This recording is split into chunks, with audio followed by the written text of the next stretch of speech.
Buenos días, tardes, noches, profesora. El momento en el que usted esté viendo este video es con el fin informativo de analizar lo que fueron las unidades 6 y 7, las cuales no alcanzamos a ver. Entonces hablaremos sobre la unidad 6, lo cual se centra más en los costos, ya sea de enfermedades o un análisis de costos, enfermedades o accidentes. También en la unidad 7 nos traemos sobre los programas que tiene la seguridad de higiene, ya que hay como tal, se puede decir que es una normatividad que se tiene que ver y se tiene que verificar. Empezamos con el subtema 6.1, el cual es análisis de costos, ya que al hacer un análisis de costos nosotros nos centramos digamos, en un proyecto o algo que se puede hacer, digamos un ejemplo, ya que hay que analizar lo que se va a gastar y lo que se va a utilizar, digámoslo así como un presupuesto. Ese presupuesto se tiene que ver y de esa misma manera se tiene que checar, ya que este mismo nos ayuda a verificar lo que tenemos a nuestro alcance, ya sea el material o los utensilios de trabajo, ya que como todo entendemos hay gastos en la seguridad de higiene, ya sea un accidente de incendio, electricidad, o sea, no accidente, pero sí riesgos. Entonces, no es lo mismo un accidente que un riesgo. Ya puede ser, como dije, de incendios, de electricidad, de alguna caída. Las señalizaciones también tienen costos, ya que ponerlas es muy diferente porque lleva una normatividad y tiene que ser una señalización que se tenga que ver visible y se tenga que entender. También, por ejemplo, una empresa, las condiciones de orden, limpieza y mantenimiento se tienen que ver demasiado, ya que no es lo mismo tener un almacén todo desordenado. En esa parte afectaría un poco en los costos. También, pues, ya sea cualquier tipo de trabajo pesado, ligero, las ventilaciones, iluminación, todo se tiene que ver y se tiene que verificar, ya que de no ser así nos causaría serios problemas en ese análisis de costos, porque todo se tiene que verificar, hasta desde lo que está bien se tiene que arreglar hasta lo que está mal y viceversa. Y seguimos con el subtema, me parece 6.2. Y bueno, seguimos con el subtema 6.2, el cual es costos de accidentes y enfermedades, ya que para resumir un poco estos son los costos que tenemos cuando nosotros nos enfermamos. Digamos que en nuestro caso comúnmente los hemos visto con nuestros padres, que cuando los descansan por enfermedad se tienen que, tal vez les siguen pagando, pero no con el mismo sueldo, ya que les rebajan un poco. Algunas empresas no les pagan y tienen que ir por parte del IMSS para que les puedan resolver ese tipo de aspectos, pero por lo regular no es lo mismo cualquier tipo de enfermedad o cualquier tipo de accidente, porque no es lo mismo perder una mano, una amputación, ya que si es por negligencia de la empresa, cada parte de tu cuerpo tiene un cierto valor, el cual te pueden pagar, te pueden rentear o te puede ser un pago definitivo, que es como lo manejaban antes, y de esta manera solventar ese gasto, ya que de no ser así pueden tener problemas con la empresa y otros factores. También en esa parte entran los costos visibles y los invisibles, ya que los visibles son los más evidentes, los que tenemos. Un ejemplo sería cuando hay un accidente de que te caes o algo, pues te descansan y te pagan. Pero digamos que hay costes invisibles los cuales no se alcanzan a ver, o más bien no son tan perceptibles, los cuales no. Un ejemplo ya sea de los costes visibles, estos se refieren por ejemplo a los costes salariales, ya que son costos que realmente no vemos o no persuadimos rápidamente. También los costos derivados o bueno, los costos que se le paga a una persona cuando es un sustituto.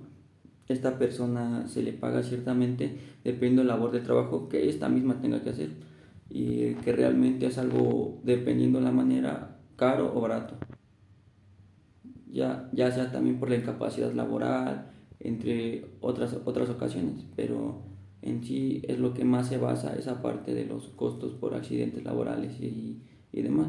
Seguiremos con el siguiente subtema que a continuación se los dará mi compañero Gustavo. Bueno, ahora voy a empezar con los costos directos, que es el 6.2.1. Tenemos que los costos directos son aquellas que están vinculados directamente con la producción y el producto. Estos costos se les asigna un valor exclusivo acorde con la actividad económica de la empresa y claramente son muy fáciles de identificar de manera directa en los productos finales. Algunos tipos de costos directos que encontramos son el de materia prima, mano de obra y adicionales. En materia prima, pues son todos los materiales y recursos que forman parte de la elaboración del producto. Con esto me refiero a ya sea madera, plástico, tornillos, todo lo que tenga que ver con la materia prima. En mano de obra directa, pues que se refiere al pago de los trabajadores, al salario, que pues es lo que está directamente relacionado con la producción del producto. Y pues en adicionales, que son los costos que son adicionales, como el transporte, amortización de maquinaria, las comisiones a vendedores, envases, embalajes, entre otros. Bueno, la importancia de tener estos costos definidos en una empresa es que nos va a permitir evaluar el desempeño y analizar la relación del costo, volumen y utilidad. De esta forma nos ayuda en la planeación y el control y la toma de decisiones del presupuesto. Estos costos directos son muy importantes porque así se puede identificar responsabilidades de acuerdo con las líneas organizacionales. Algunos datos adicionales, pues es que pues están directamente asociados a los procesos productivos, son de naturaleza variable, pues porque aumenta con el aumento de la unidad de producción. Se denominan costo primo en la hoja de costos y pues son atribuidos. Empezamos con la estructura del programa de protección civil, que es el 7.4, empezando pues qué es protección civil. Pues la protección civil es la defensa civil o el conjunto de actividades que pues con apoyo del gobierno se aplica en la mayoría de los países que tienen como objetivo apoyar a las poblaciones en caso de una catástrofe, un riesgo o todo eso. En las etapas de la protección civil, pues empezamos con la prevención, que son las acciones que aprendemos y ponemos en práctica para enfrentar de mejor manera las emergencias en desastres.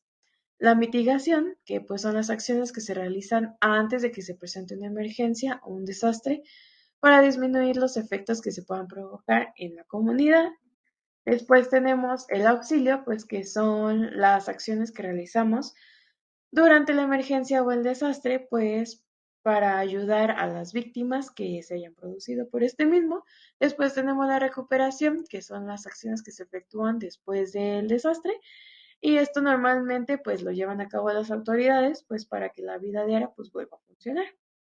Bueno, cada empresa debe tener su programa interno de protección civil con el propósito pues de mitigar aquellos riesgos que previamente fueron identificados y pues definir aquellas acciones preventivas de respuesta.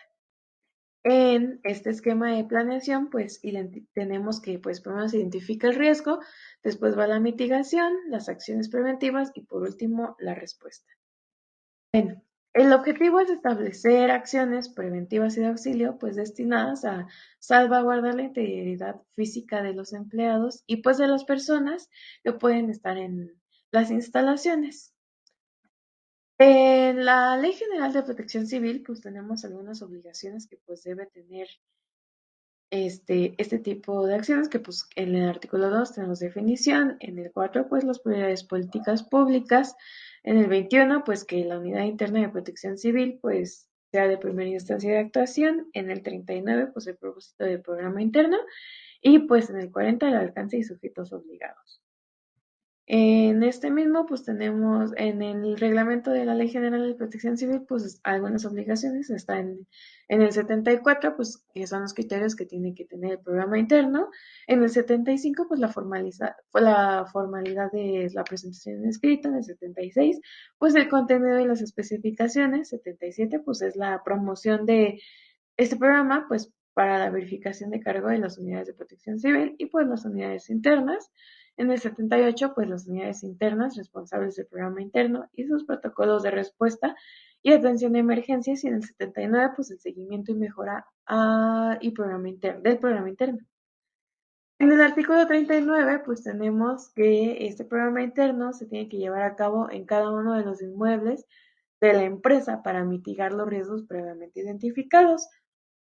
Y esta implementación del programa interno de protección civil de cada instancia, pues debe crear una estructura organizacional específica denominada como la Unidad Interna de Protección Civil.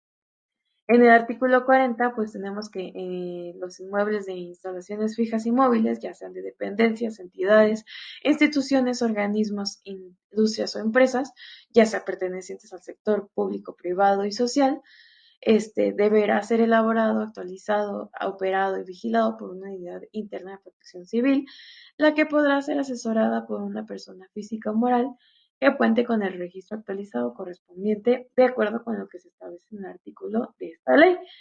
Aquí tenemos que el artículo 76 pues, es el contenido y especificaciones de los programas internos de protección civil y pues son los siguientes, que es el plan operativo para la implementación del programa interno, que incluye acciones de prevención, acciones de auxilio y acciones de recuperación. Tenemos el plan de contingencia y por último el plan de continuidad de operaciones. Bueno, pues esta organización o este plan, pues se hace es un órgano normativo y operativo, pues cuyo ámbito es, pues tener que la dependencia o entidad tenga la responsabilidad de desarrollar y dirigir acciones de protección civil, así como elaborar, implementar y coordinar el programa interno correspondiente. Bueno, a mí me tocó el tema 6.2.2, que es costo indirecto, que el costo indirecto es aquel costo que afecta al proceso en general, uno o más productos, por lo que se puede asignar directamente a un solo producto sin usar ningún criterio de alguna asignación. Los costos generales, que son, bueno, son los que están considerados como no necesarios para la fabricación. Y esto quiere decir que no son necesarios porque con ello afecta o contribuye al mejor desarrollo de la actividad principalmente en cuestiones comerciales y en administración. Claros ejemplos son como la unidad producida, que consiste en repartir los gastos indirectos en una función de las utilidades producidas. Otra sería el precio de venta, que son los costos indirectos que manejan en función del precio de venta por las unidades vendidas. La tercera sería la unidad de obra, que serían los repartos de los costos mediante las horas de cada máquina de materia utilizada en cada producto. Y pues la primera es unidad producida, que en esta función analiza todas las unidades que están produciendo. La segunda sería los precios de venta, que son los que manejan la función de de todas las utilidades generadas. Y por último, pues sería la mano de obra. Y para higiene y seguridad, ejemplos de costos indirectos. El primero serían gastos legales como los papeleos del SAT y, bueno, sería eso como los RFCs o los seguros sociales. El otro sería gastos de equipo y previsiones de emergencia, que serían lo que se compra para la seguridad del personal. Y pues la prevención de emergencias ya sería para la enfermería, comprar utensilios para los trabajadores. Otro punto sería la renta de equipo de reemplazo. Eso quiere decir que se compra el equipo que, por ejemplo, están ocupando, no sé, unas pinzas y compran otras pinzas iguales para posibles reemplazos. La otra sería tiempos de investigación del accidente, que esto cabe señalar que si hay un accidente, los costos indirectos manejan como el tiempo de que se analiza, se investiga, se procede a hacer la evaluación del accidente. Otro sería los salarios pagados al personal que dejó de trabajar para atender al lesionado o trasladarlo al hospital. Estos gastos indirectos serían como pagarle sin que produzca a la empresa. El otro sería tiempo dedicado a reclutar, que para los costos indirectos tiene que pagar a un personal de la empresa para estar reclutando gente, como lo es recursos humanos, y así el tiempo que está reclutando gente, recursos humanos está perdiendo una cierta o un cierto tiempo para producir otras cosas de la empresa. Otro sería seleccionar la capacidad del personal que reemplace al lesionado. Para los gastos indirectos, aquí, si las áreas donde está trabajando el trabajador están en un cierto límite de empleados y asimismo tiene que contratar o reclutar a otra gente para cubrir el puesto de lesionado. Y ahí mismo están haciendo doble gasto, tanto pagarle al lesionado que se accidentó dentro de la empresa y pagarle para que cubra el, al otro trabajador que cubra el puesto que dejó lesionado. Y el otro sería tiempo perdido por el trabajador mientras se acostumbra a su nuevo trabajo. Para los costos indirectos, esto sería, o para la empresa, esto sería una pérdida de dinero. ¿El por qué? El porque como no tiene capacitación o no tiene experiencia laboral, la empresa pierde aspectos sobre el estar pagándole. Bueno, aquí serían costos indirectos, que serían los accidentes no asegurados. Por ejemplo, daños a edificios, herramientas y equipos. Daños a edificios, un ejemplo sería un sismo o algo así. O y herramientas, no sé, se cae una herramienta y pues se puede romper o así. Y el otro punto sería daños a productos y materiales, que eso sería como la producción que se hace y no sé, puede haber unas fallas, no sé, en el traslado del producto que se les pueda caer, se les pueda romper. El otro sería la interrupción y atraso de la producción, como se puede llegar a parar llegar a parar la producción o se llega a dañar la máquina. Esa sería una interrupción y un atraso para la producción.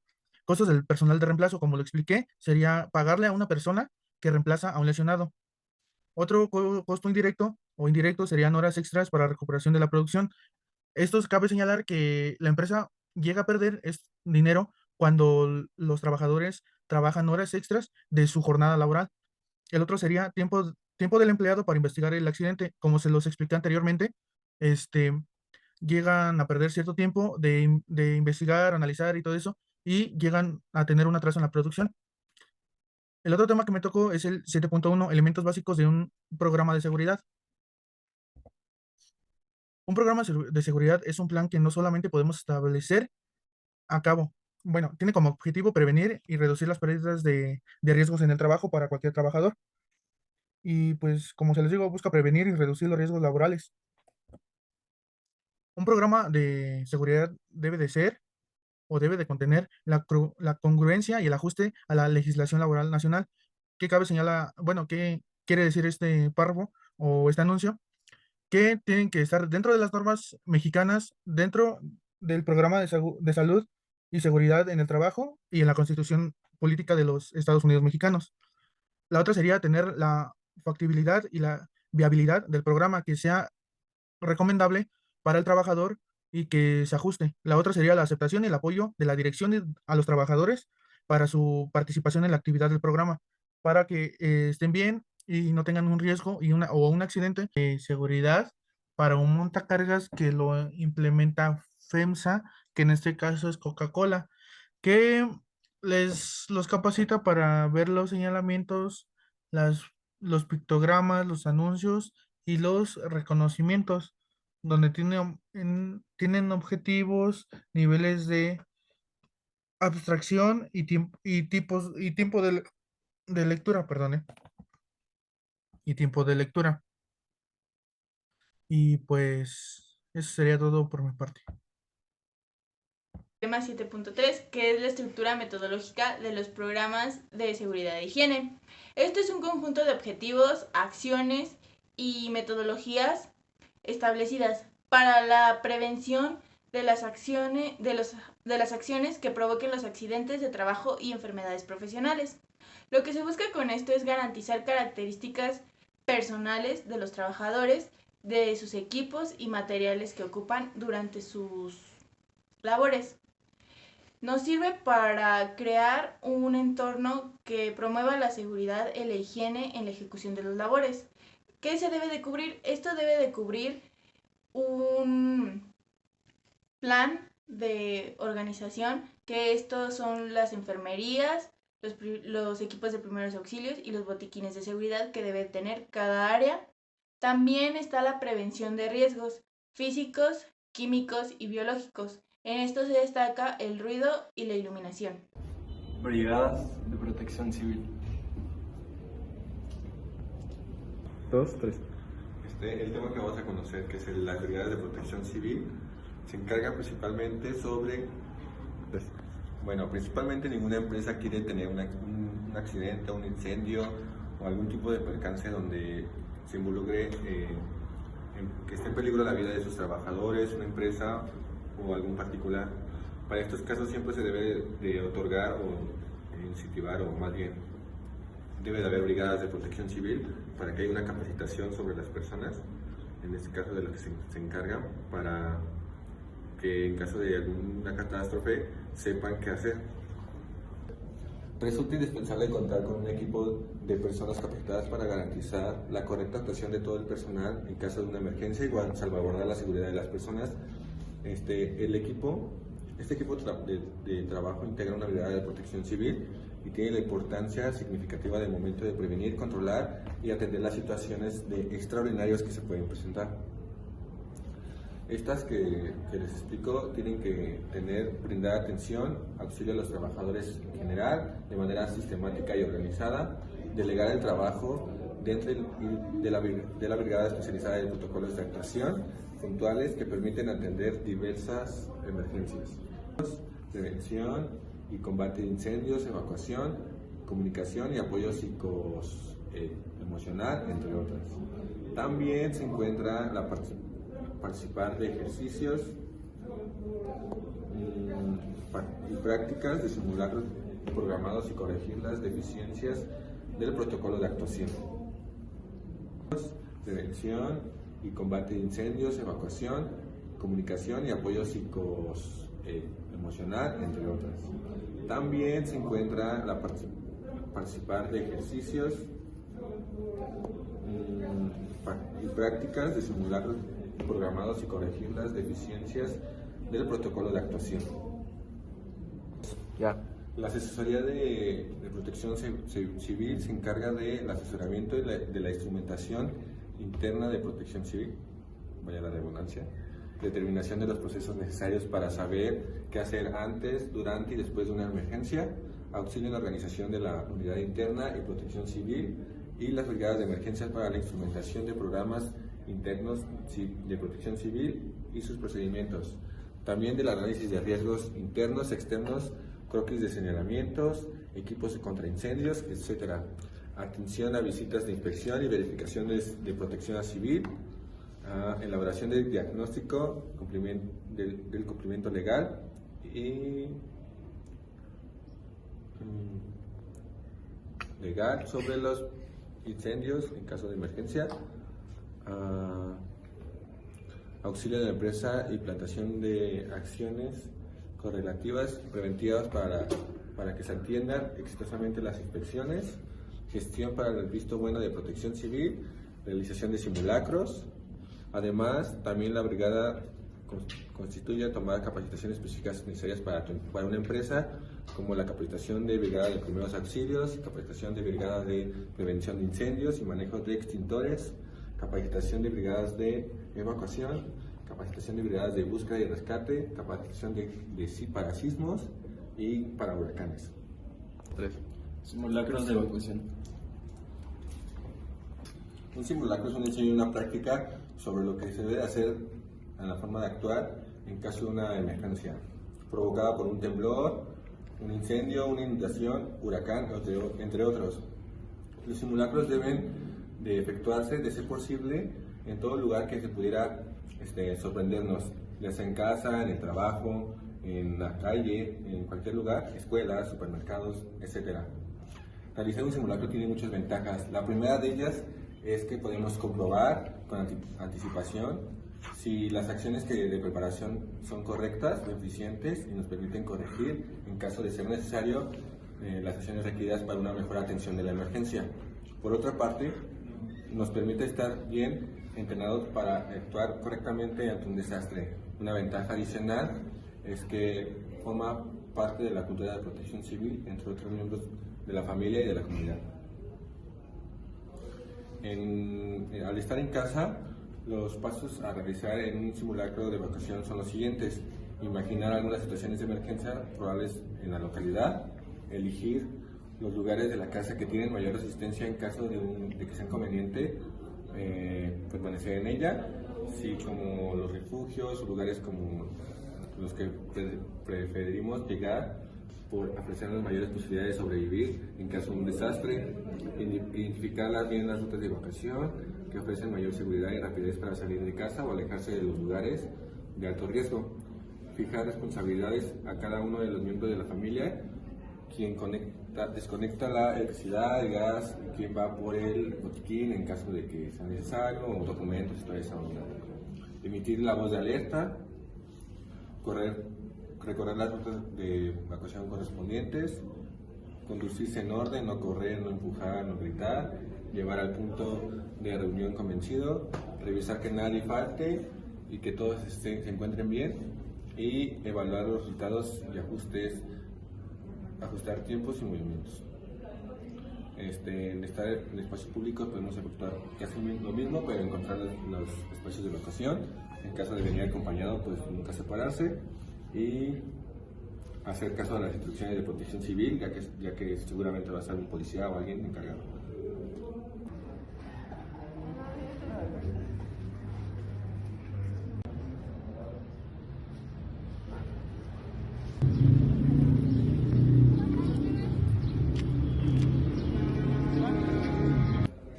Estas son algunas de las rutas de evacuación, así como puntos de reunión en caso de emergencia.